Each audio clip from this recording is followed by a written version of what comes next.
সকলোকে finance SME চেনেললৈ স্বাগতম জনাইছোঁ। এই চেনেলটোত আমি ফাইনেন্স ৰিলেটেড টপিকসমূহৰ বিষয়ে আলোচনা কৰিম। গতিকে এই চেনেলটো ছাবস্ক্ৰাইব কৰিব আৰু বেল আইকনটো ক্লিক কৰি দিব, যাতে নতুন ভিডিঅ' আহিলে আপোনালোকৰ মোবাইলত ন'টিফিকেশ্যন আহি যায়। যাতে এই ভিডিঅ'টোত আমি ছেভিংছ একাউণ্টৰ ইণ্টাৰেষ্টৰ ওপৰত আলোচনা কৰিম।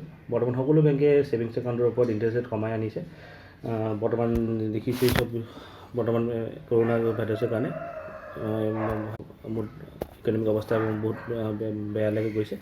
চব এতিয়া বহুত বেংকে নিজৰ ইণ্টাৰেষ্ট ৰেটবিলাক কমাই আহিছে ছেভিংছ একাউণ্টত।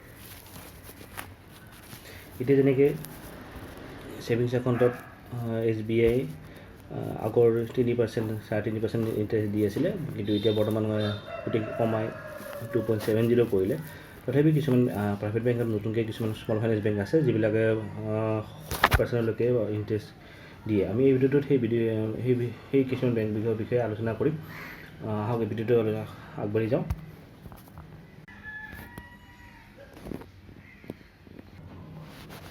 HDFC বেংক, এই বেংকত আপুনি পইচা ৰাখিলে ডেইলি বেলেঞ্চ যিখিনি থাকিব আপোনাৰ, তাতে 50 লাখ টকালৈকে, বিল' 50 লাখ টকালৈকে 3% থাকিব, আৰু 50 লাখৰ পৰা তাৰ ওপৰত যিমানখিনি বেলেঞ্চ থাকিব ডেইলি বেলেঞ্চ, সেইখিনিৰ ওপৰত 3.5% পোৱা যাব।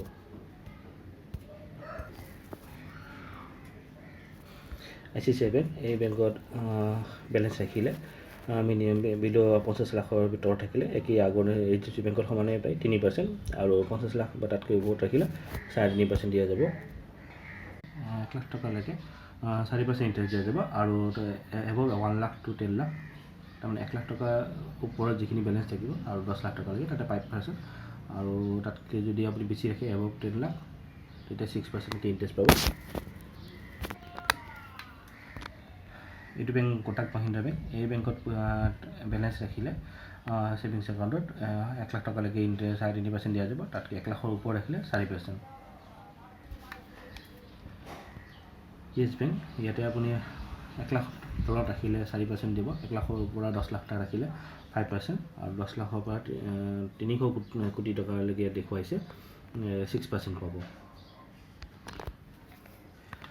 এইটো IDFC ফাৰ্ষ্ট বেংক, ইয়াতে আপুনি লেছ দেন বা ইকুৱেল 1 লাখ টকা, তাৰমানে 1 লাখ টকা বা তাতকৈ 1 লাখৰ সমান ৰাখিলে ইণ্টাৰেষ্ট 6%, আৰু 1 লাখৰ ওপৰত ৰাখিলে 7%।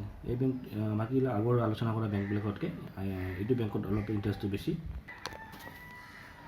RBL বেংক, এই বেংকত 1 লাখ টকালৈকে ৰাখিলে 5%কৈ দিয়া যাব, আৰু 1 লাখৰ ওপৰত যিখিনি বেলেঞ্চ থাকিব 10 লাখ টকালৈকে, যিখিনি এডিশ্যনেল 1 লাখৰ ওপৰত যিখিনি বেলেঞ্চ, ধৰি লওক 10 লাখ টকা আছে, তাৰে ওপৰত যিখিনি 1 লাখৰ ওপৰত যিখিনি বেলেঞ্চ থাকিল 9 লাখৰ ওপৰতহে আপুনি 6% পাব। ধৰি লওক 5 লাখ আছে, তেতিয়া আপুনি 1 লাখৰ ওপৰত যিখিনি এডিশ্যনেল আছে, তাৰমানে 4 লাখ, 5 লাখত থাকিলে 5 লাখত আপুনি 5 লাখৰ 1 লাখত 5% পাব, তাৰ ওপৰত যিখিনি আছে সেইখিনিতহে আপুনি 6% পাব। তেনেকৈ 10 লাখ টকা বা 5 কৰোৰলৈকে আছে বেলেঞ্চ, 6.75, তাৰমানে 10 লাখৰ ওপৰৰ যিখিনি বেলেঞ্চ থাকিব তাৰ ওপৰত 6.75 থাকিব, বাকী তলৰ যিখিনি বেলেঞ্চ থাকিব 10 লাখৰ তলৰ সেইখিনি 6%, আকৌ 10 লাখৰ তলৰ যিখিনি 1 লাখ থাকিব সেইখিনিৰ ওপৰত 5% পাব।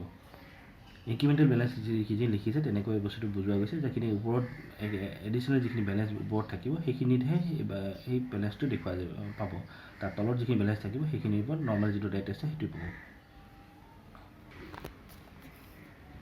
বন্ধন বেংক, এই বেংকত 1 লাখ টকালৈকে ৰাখিলে 4% দিয়া যাব, আৰু 1 লাখ টকা ওপৰত আৰু 10 কোটি টকালৈকে যিখিনি থাকিব ইয়াতেও একেই কণ্ডিশ্যন আহিছে। ইনক্ৰিমেণ্টেল বেলেঞ্চ যিখিনি এডিশ্যনেল ওপৰত যিখিনি বেলেঞ্চ 1 লাখৰ ওপৰত যিখিনি বেলেঞ্চ থাকিব, ধৰি লওক 5 লাখ থাকিলে 5 লাখৰ ওপৰত 1 লাখৰ ওপৰত যিখিনি 4 লাখ আছে তাতে 6% পাব।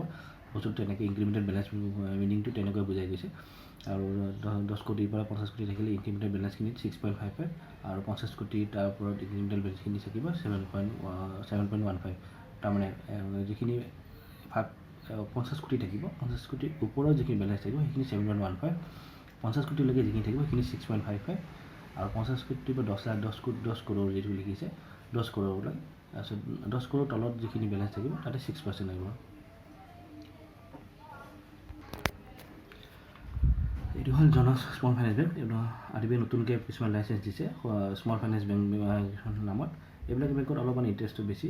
তো ইয়াতে দেখা মতে জনক ফাইনেন্স বেংকত 1 লাখ টকাৰ বেলেঞ্চ থাকিলে তাতে 4.5% ইণ্টাৰেষ্ট থাকিব।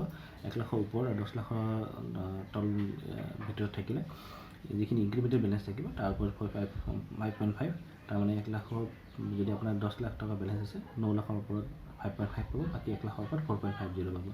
5 লাখ টকা থাকিলে 4 লাখ টকাৰ ওপৰত আপুনি 5.5 পাব, বাকী 1 লাখৰ ওপৰত 4.5 পাব। তেনেকৈ 10 লাখ টকা টু 5 কৰোৰ যিখিনি ইনক্ৰিমেণ্টেল থাকিব সেইখিনিৰ পৰা 6.5 থাকিব, তেনেকৈ 5 কোটি টকালৈকে 7.50 থাকিব। North east small finance bank, এই বেংকত ডাইৰেক্ট বেলেঞ্চটো 10 লাখ টকালৈকে লিখা আহিছে। তাৰমানে 10 লাখ টকালৈকে যিখিনি বেলেঞ্চ থাকিব তালৈকে 5% থাকিব, 10 লাখৰ ওপৰত যিখিনি বেলেঞ্চ থাকিব সেইখিনিৰ পৰা 6% পাব। ফাইনেন্স বেংক ইয়াতে 1 লাখ টকালৈকে আপোনাৰ বেলেঞ্চৰ ওপৰত 4% দিব, 1 লাখৰ ওপৰত আৰু 5 লাখ টকাৰ বেলেঞ্চৰ লগত 5%, 5 লাখৰ পৰা 50 লাখ থাকিলে 5.55, 5.25 ক্ষমা কৰিব, 50 লাখৰ পৰা 5 কৰোৰ থাকিলে 6.25 আৰু 5 কোটিৰ ওপৰত থাকিলে 6.50।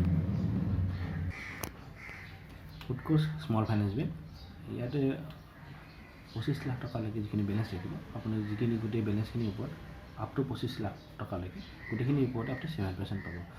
আৰু 25 লাখৰ ওপৰৰ পৰা 10 কোটি টকালৈকে যিখিনি ইনক্ৰিমেণ্টেল বেলেঞ্চ থাকিব তাৰ 25 লাখৰ ওপৰত যিখিনি বেলেঞ্চ থাকিব, ধৰি লওক আপোনাৰ 25 লাখৰ পৰা 30 লাখ আছে, 30 লাখৰ 25 লাখৰ ওপৰত 7% পাব, বাকী 5 লাখৰ ওপৰত 7.25 পাব। তেনেকৈ 10 কোটিৰ ওপৰত থাকিলে 7.75 থাকিব।